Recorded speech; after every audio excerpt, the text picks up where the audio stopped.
Dans un village reculé d'Afrique, au cœur d'une forêt dense où les esprits des ancêtres veillent en silence, une femme ressentit les premières douleurs de l'accouchement. Le vent soufflait avec force à travers les branches des grands arbres sacrés, comme si la nature elle-même annonçait l'arrivée d'un être destiné à marquer son époque. Les femmes du village, réunies autour d'elle, chantaient des prières anciennes, appelant les forces invisibles à guider l'enfant dans sa venue au monde. Lorsque la poche des eaux se rompit, une fine pluie se mit à tomber, arrosant la terre sèche comme pour purifier le sol avant que ne commence le rituel ancestral.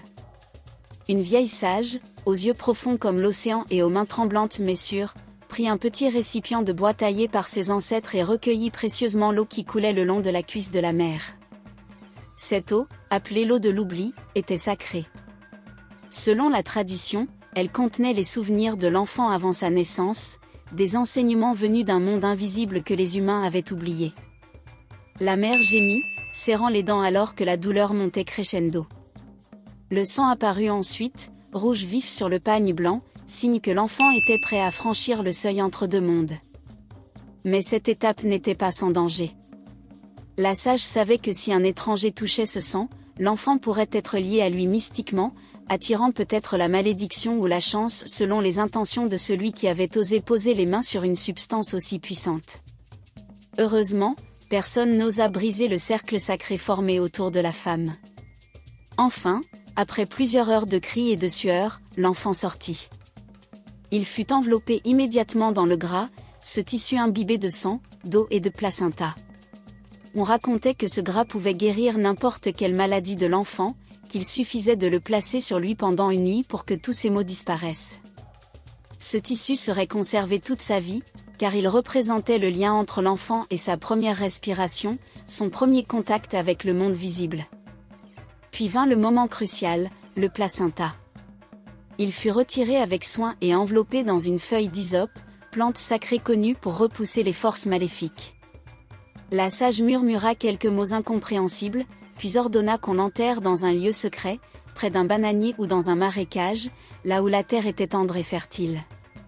Si jamais quelqu'un retrouvait cet endroit et y touchait, l'enfant pourrait perdre sa destinée, devenir faible, ou pire, être manipulé par ceux qui connaissaient les secrets de la sorcellerie. Le cordon ombilical fut coupé avec une lame en pierre préalablement bénite. On dit que ce cordon, lorsqu'il tombait 7 jours plus tard, permettait de retracer les origines de l'enfant. Un jour, si l'enfant perdait son chemin, il pourrait le tenir entre ses mains et sentir les battements de son passé, comme un fil invisible reliant chaque génération à celle qui suivrait. Les premières selles furent recueillies et enterrées avec respect, car on disait que si un animal les mangeait, l'enfant pourrait développer des instincts qu'il ne maîtriserait pas, comme le désir de voler ou de nuire sans raison. Enfin, l'eau du premier bain fut conservée dans un bidon en fer, une promesse silencieuse que même dans les moments les plus sombres, l'enfant trouverait la purification. Ainsi, dans le calme de la nuit, sous les étoiles scintillantes, l'enfant fut nommé. Son destin était scellé, son âme liée à la terre, aux ancêtres et à l'esprit de la forêt. Personne ne savait encore ce que la vie lui réservait, mais une chose était certaine, il porterait toujours avec lui les 7 secrets sacrés de sa naissance. Dès les premiers jours, l'enfant montra des signes étranges. Il dormait peu, fixait les étoiles comme s'il comprenait leur langage, et parfois, il murmurait des mots inconnus, comme s'il parlait à des voix invisibles. Sa mère, bien qu'émerveillée, sentait une tension dans l'air. Elle savait que certains enfants naissaient avec un don particulier, un pouvoir hérité des ancêtres. Mais ce don, si mal utilisé, pouvait aussi attirer le malheur. Un soir, alors que la famille était rassemblée autour du feu, une vieille voisine entra sans frapper. Ses yeux étaient rouges, son visage crispé. Elle murmura quelque chose à l'oreille de la mère, qui blêmit aussitôt. L'enfant, assis près du foyer, releva la tête et fixa la vieille femme avec intensité. Elle détourna le regard, comme si son âme avait été transpercée par une force invisible. Plus tard, la mère confia à son mari ce que la voisine lui avait dit, une sorcière du village avait remarqué quelque chose d'inhabituel chez leur fils. Il a un pouvoir, avait-elle affirmé. Et si vous ne le protégez pas, il sera bientôt convoité. Le père, incrédule, secoua la tête. Nous avons suivi les rites, nous avons enterré le placenta dans un lieu secret. Il est protégé. Mais la mère ne partageait pas sa certitude. Elle savait que les forces obscures rôdaient parfois autour des êtres dotés de dons spéciaux. Elle décida donc de consulter un devin, un homme réputé pour sa sagesse et son lien avec les esprits. Ils marchèrent jusqu'à sa case, dissimulée au fond de la forêt. L'homme les reçut sans surprise, comme s'il les attendait depuis longtemps. Il examina l'enfant, puis demanda à voir le cordon ombilical. La mère hésita, mais finit par le lui remettre. Le devin le tint entre ses doigts, les yeux fermés, murmurant des paroles incompréhensibles. Soudain, il ouvrit les yeux, alarmé. « Quelqu'un a déjà touché ce cordon, dit-il d'une voix grave. Quelqu'un a essayé de prendre le pouvoir de votre enfant. » La mère sentit son cœur s'arrêter. « Qui ?» Le devin secoua la tête. « Je ne peux pas le dire avec certitude, mais une chose est claire, votre enfant est lié à une force ancienne. Si vous ne le protégez pas, cette force sera exploitée par ceux qui cherchent le pouvoir. » De retour au village, la mère redoubla de vigilance. Elle fit en sorte que personne ne touche les objets sacrés liés à la naissance de son fils. Elle évita les étrangers, refusa même de laisser les autres enfants jouer avec lui. Mais malgré toutes ces précautions, l'enfant semblait attirer les regards, comme si une lumière invisible brillait autour de lui.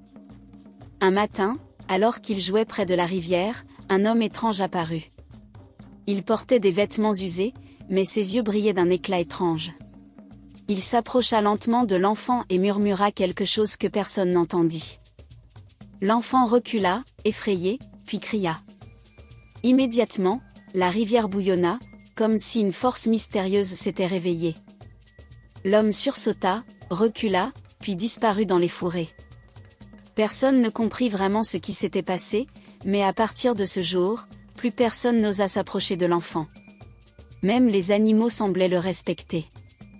Les chiens du village, d'habitude turbulents, restaient calmes lorsqu'il passait. Les oiseaux se posaient sur ses épaules comme s'ils reconnaissaient en lui un être spécial. Mais la mère savait que cela ne durerait pas tôt ou tard, quelqu'un viendrait chercher ce pouvoir. Et alors, tout basculerait. Le temps passa, et l'enfant grandit, entouré de mystère et de méfiance. Les villageois le regardaient avec fascination, mais aussi avec crainte. Certains murmuraient qu'il était béni par les ancêtres, tandis que d'autres chuchotaient qu'il était né sous une mauvaise étoile. Sa mère, cependant, restait vigilante, protégeant jalousement les 7 secrets sacrés de sa naissance. Mais un jour, un événement bouleversa tout. La mère trouva l'enfant en proie à une crise violente. Il criait, se tordait de douleur, les yeux révulsés. Elle appela aussitôt son mari, et ensemble, ils coururent vers la case du devin. L'homme, après avoir examiné l'enfant, fronça les sourcils. « Quelqu'un a touché le placenta, dit-il d'une voix grave. C'est la seule explication. » La mère sentit son cœur se serrer. « Comment est-ce possible ? Nous l'avons enterré dans un lieu secret. Personne ne connaît son emplacement. » Le devin secoua la tête. Alors quelqu'un a trouvé un moyen. Peut-être un sorcier. La nouvelle se répandit comme une traînée de poudre. Des rumeurs circulèrent, l'enfant avait été ensorcelé.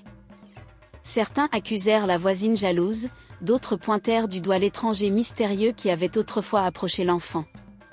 Personne ne savait qui était responsable, mais une chose était claire, l'enfant était lié à une force obscure. Le devin ordonna un rituel de purification.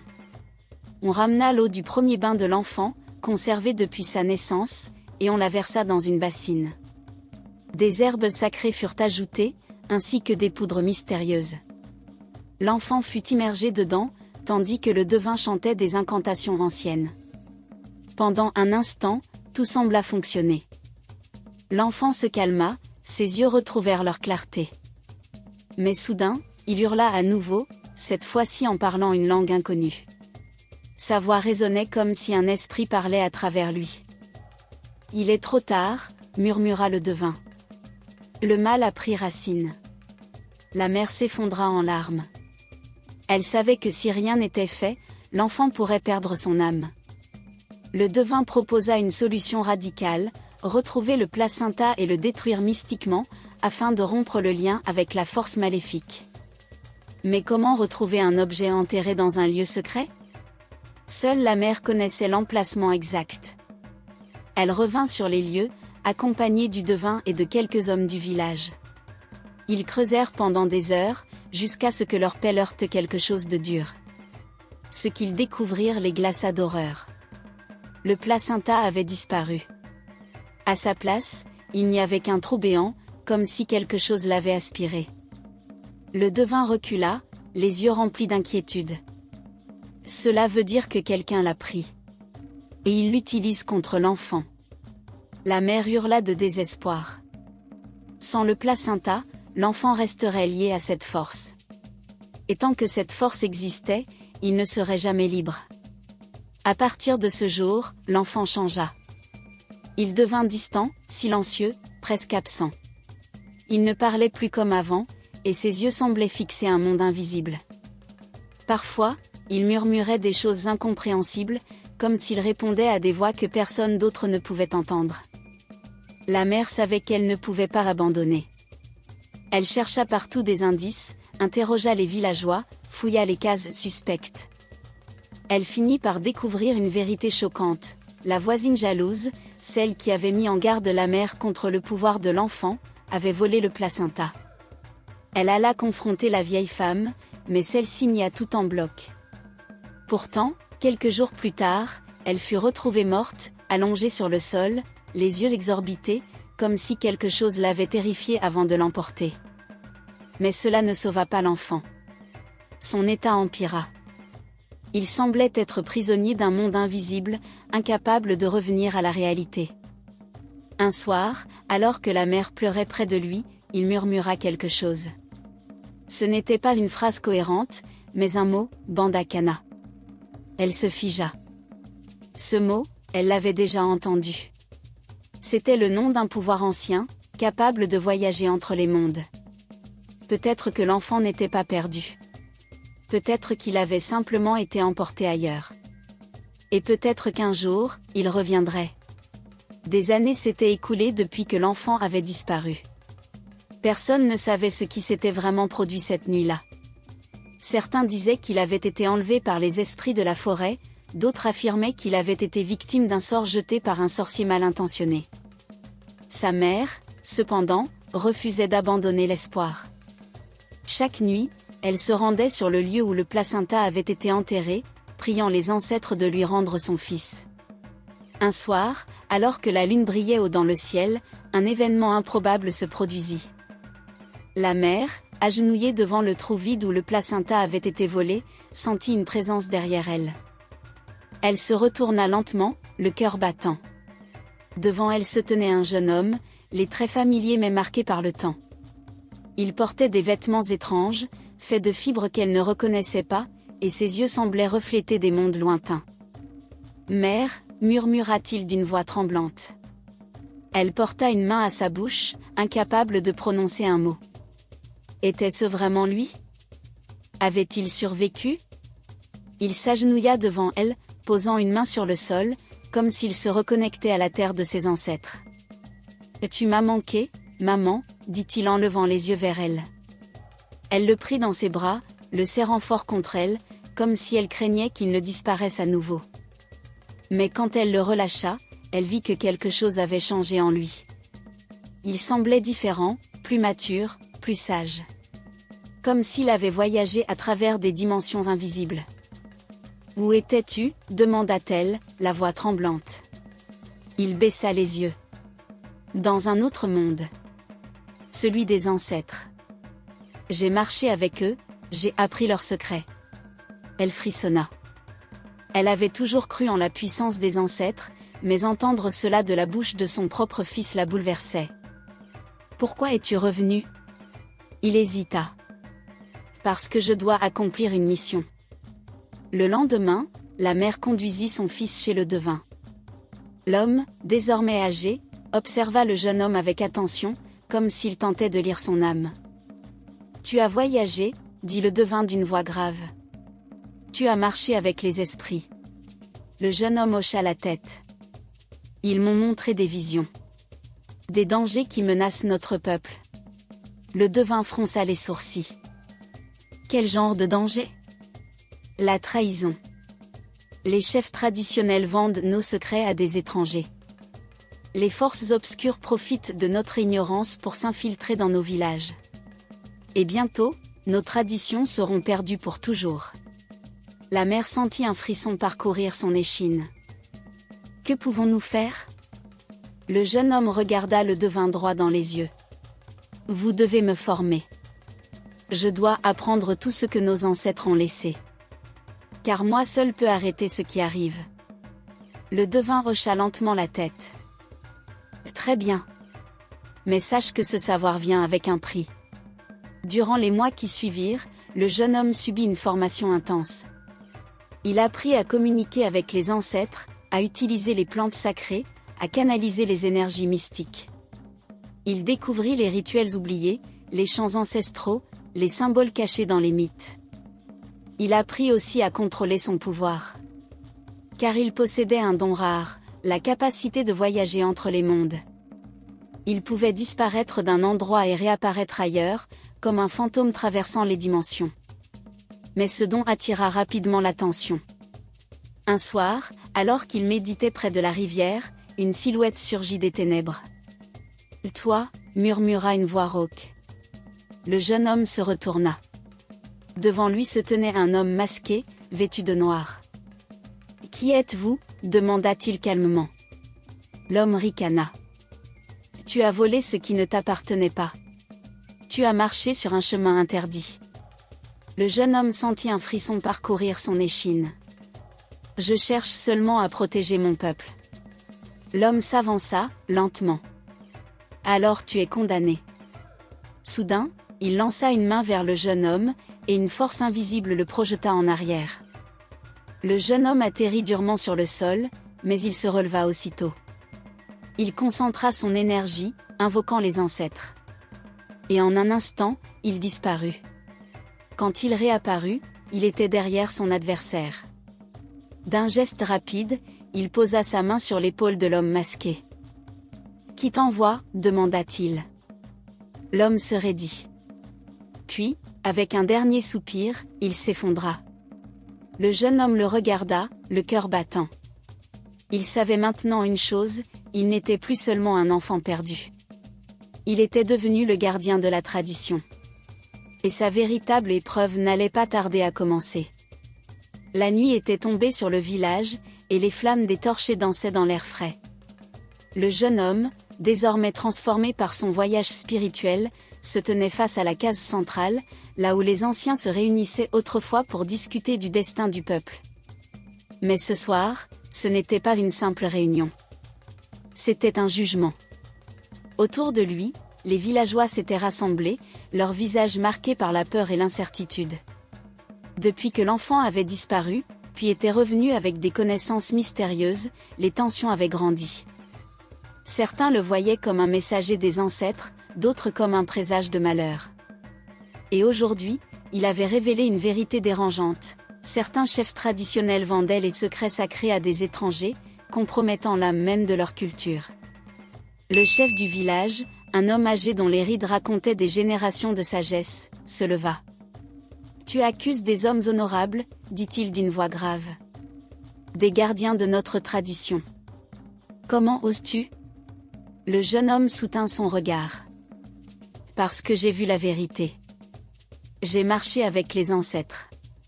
Et ils m'ont montré ce qui se passe dans l'ombre. » Un murmure parcourut la foule. Certains hochèrent la tête, d'autres détournèrent les yeux. Le chef hocha lentement la tête. « Alors prouve-le. » Le jeune homme ferma les yeux. Il sentit l'énergie de la terre sous ses pieds, le souffle des ancêtres autour de lui. Il murmura une prière silencieuse, puis tendit la main. Au centre de la case, une petite flamme s'alluma. Elle grandit lentement, prenant la forme d'un cercle lumineux. Et soudain, des images apparurent dans les flammes. Les villageois retinrent leur souffle. Ils virent un chef traditionnel, vêtu de ses habits sacrés, remettre un objet mystérieux à un homme blanc. Ils virent des rituels dénaturés, des objets sacrés vendus comme simple curiosité. Ils virent des enfants perdus, incapables de comprendre leur héritage parce que les secrets leur avaient été arrachés. Un cri s'éleva. « C'est un mensonge !» hurla un des chefs accrus. « Ces images sont trompeuses. » Mais le jeune homme ne broncha pas. « Non, elles sont vraies. Et si nous ne réagissons pas, notre culture disparaîtra. » Le chef hésita. Il regarda les visages des villageois, et vit la colère, la tristesse, la honte. « Que exiges-tu » demanda-t-il finalement. Le jeune homme inspira profondément. « Je veux restaurer la vraie tradition. Je veux que les secrets sacrés soient transmis à ceux qui sont dignes. Je veux que notre peuple retrouve sa force, non pas en imitant les autres, mais en honorant ce que nos ancêtres nous ont légué. » Le chef baissa les yeux. « Et si certains refusent ?» Le jeune homme sourit tristement. « Alors ils seront balayés par le vent de l'histoire. » Dans les mois qui suivirent, le village changea. De nouveaux apprentis furent initiés aux rites oubliés. Les anciens commencèrent à enseigner à nouveau, partageant leurs connaissances avec les jeunes. Les objets sacrés furent récupérés, les rituels rétablis. Le jeune homme devint un guide, un protecteur de la mémoire collective. Il voyagea à travers le pays, visitant d'autres villages, aidant d'autres enfants à comprendre leur héritage. Il forma une nouvelle génération de gardiens, capables de défendre leur culture contre ceux qui voulaient la corrompre. Et un jour, alors qu'il marchait le long de la rivière, il sentit une présence familière. Il se tourna. Devant lui se tenait un vieil homme, ses yeux brillants de sagesse. « Tu as réussi » murmura le devin. Le jeune homme sourit. « Non. Nous avons réussi. » Et ensemble, ils regardèrent le soleil se lever sur un monde qui, pour la première fois depuis longtemps, semblait en paix. Le village, autrefois divisé par la peur et l'ignorance, devint un exemple pour d'autres communautés. Des envoyés vinrent de loin pour apprendre les rites oubliés, pour redécouvrir les 7 secrets sacrés de la naissance, pour comprendre comment les ancêtres guidaient encore leur descendance.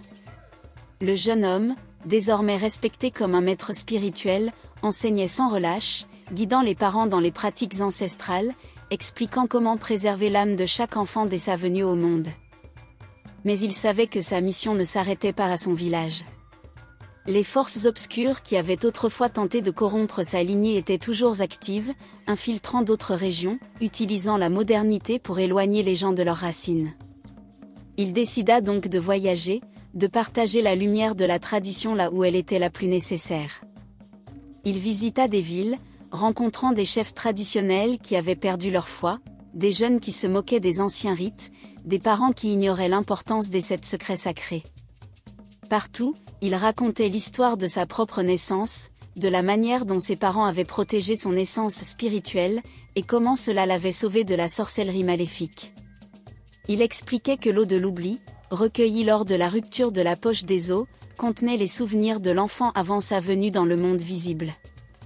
Il insistait sur l'importance de préserver le sang de l'accouchement, car il était lié à l'âme de l'enfant.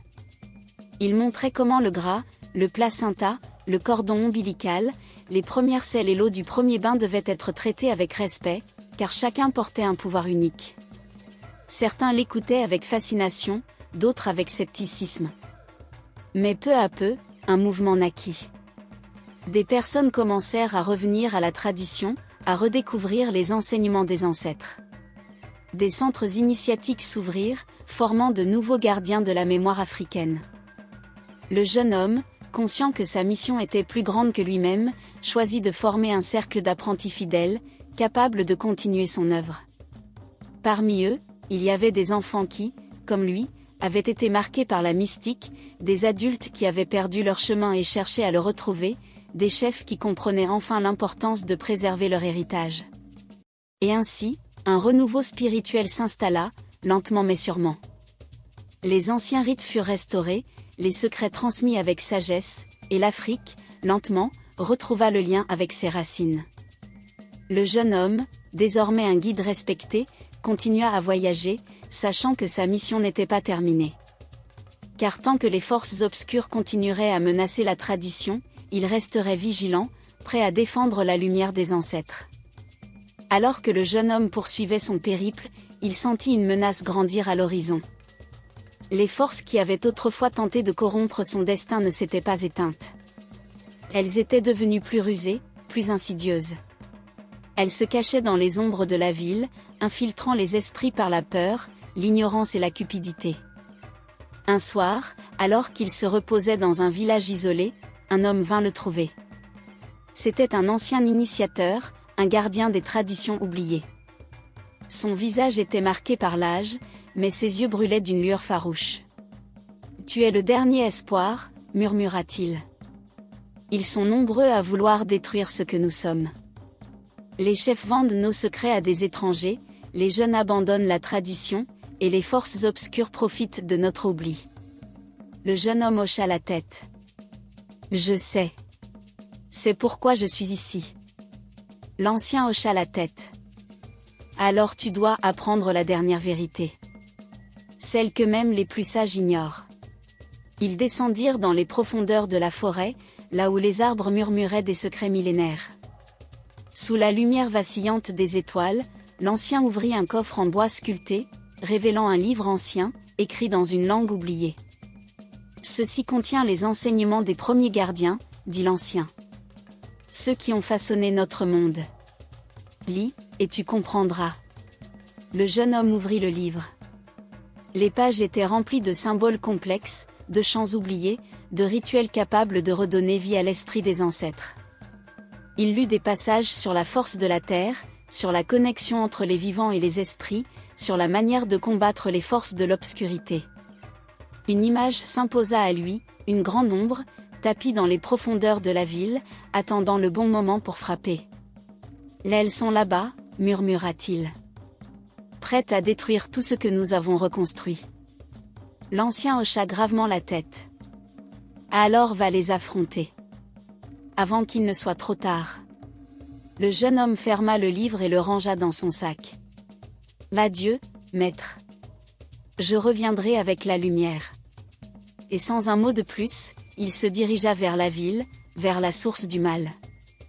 Le jeune homme entra dans la ville, les yeux rivés sur les toits des maisons, les rues bondées, les bâtiments modernes qui étouffaient les murmures des ancêtres. Il sentait la présence de la force obscure, tapie dans les ombres, nourrissant les esprits faibles de mensonges et de confusion. Il se rendit dans un quartier où les anciens rites étaient oubliés, remplacés par des doctrines étrangères, des promesses faciles, des faux guides qui vendaient des espoirs illusoires. Là, il trouva ce qu'il cherchait.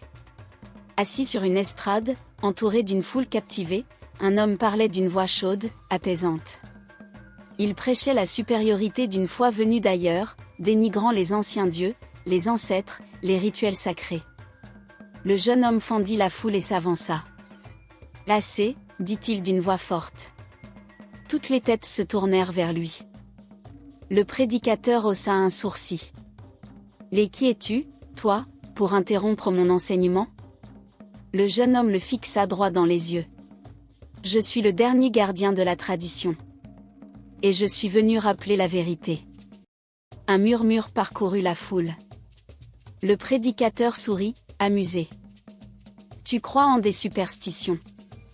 Tu veux ramener les gens à l'obscurantisme, à la peur, à la terreur des anciens jours. Mais le monde a changé. La tradition est morte. » Le jeune homme secoua la tête.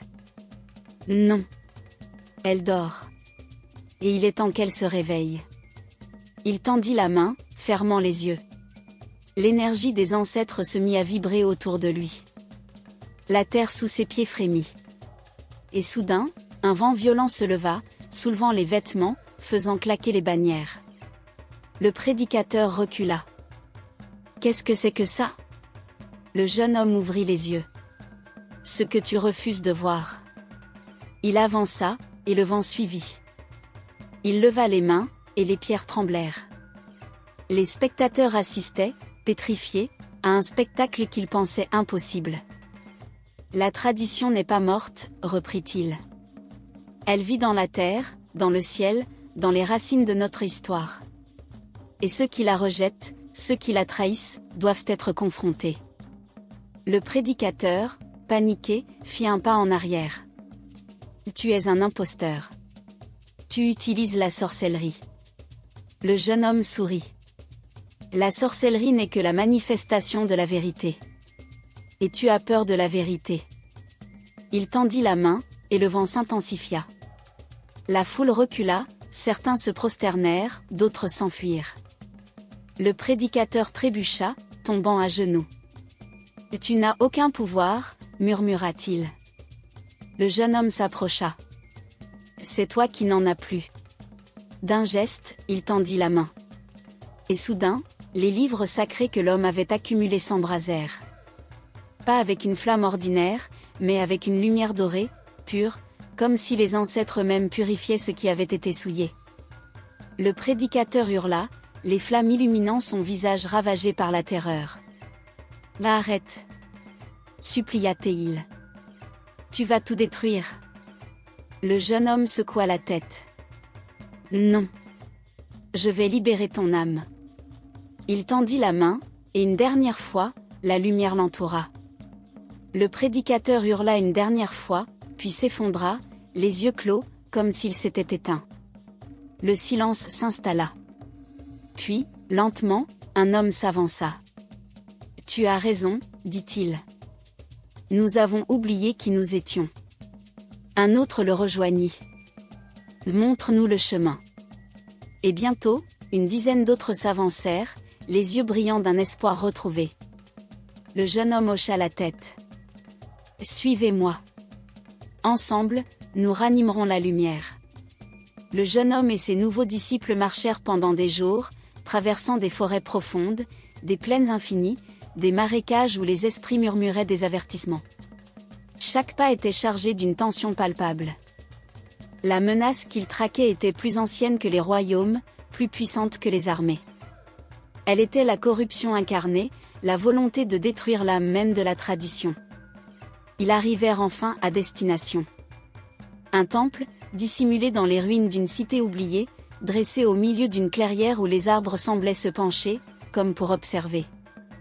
Le jeune homme sentit un frisson parcourir sa colonne vertébrale. « C'est ici, murmura-t-il. » Ses disciples acquiescèrent, nerveux. Ils pénétrèrent dans le temple. À l'intérieur, une salle immense s'ouvrit à eux, éclairée par des torchets noirs. Et au centre, sur un autel de pierre, gisait un objet familier. Le placenta de l'enfant. Mais ce n'était plus qu'une enveloppe desséchée, corrompue par une force ténébreuse. Et autour de lui, des figures encapuchonnées psalmodiaient des incantations dans une langue oubliée. Le jeune homme avança, les poings serrés. « Vous avez osé » murmura-t-il, sa voix chargée de rage. Les figures se tournèrent vers lui. « Tu arrives trop tard, dirait l'encheur. » Et soudain, l'air s'embrasa. Une tornade de ténèbres jaillit du placenta, enveloppant la pièce. Les disciples reculèrent, les yeux écarquillés. Le combat allait commencer. Le jeune homme planta ses pieds dans le sol, les yeux fermés, le cœur battant à l'unisson avec la terre. Il sentit l'écho des ancêtres, leur force couler dans ses veines. Puis, d'un geste ample, il leva les mains. La tempête de ténèbres rugit, se jetant sur lui comme une bête enragée. Mais il ne bougea pas. Au contraire, il sourit. « Tu n'es qu'une ombre, murmura-t-il. Et les ombres ne peuvent vaincre la lumière. » Il tendit la main, et une lumière dorée en jaillit. Elle fendit les ténèbres, les repoussant comme la mer devant un navire. Les figures encapuchonnées hurlèrent, leur corps se tordant sous l'assaut divin. Le placenta, relique de son destin, se mit à trembler, consumé par la lumière. Et soudain, un cri déchirant résonna, comme si une voix venue des profondeurs de la terre hurlait de douleur. Puis, le silence. Le placenta était réduit en cendres. Les figures encapuchonnées s'étaient volatilisées. Le jeune homme ouvrit les yeux. Derrière lui, ses disciples le regardaient, émerveillés. « C'est fini » murmura-t-il. Il se tourna vers l'autel. Plus rien ne subsistait de la force maléfique. Il prit une profonde inspiration. Maintenant, la lumière peut revenir. Et comme en réponse, le temple, autrefois sombre et menaçant, se remplit d'une douce lueur. Les murs se métamorphosèrent, redevenant ce qu'ils étaient jadis, un sanctuaire de sagesse et de paix. Le jeune homme sourit. Notre œuvre commence maintenant. Et avec ses disciples, il sortit dans le monde, prêt à guider son peuple vers une ère nouvelle. Le jeune homme marchait à travers les villages, les villes, les forêts sacrées, portant la lumière de la tradition là où l'obscurité avait jadis sévi. Il n'était plus seulement un enfant marqué par la mystique, ni même un gardien de la mémoire perdue.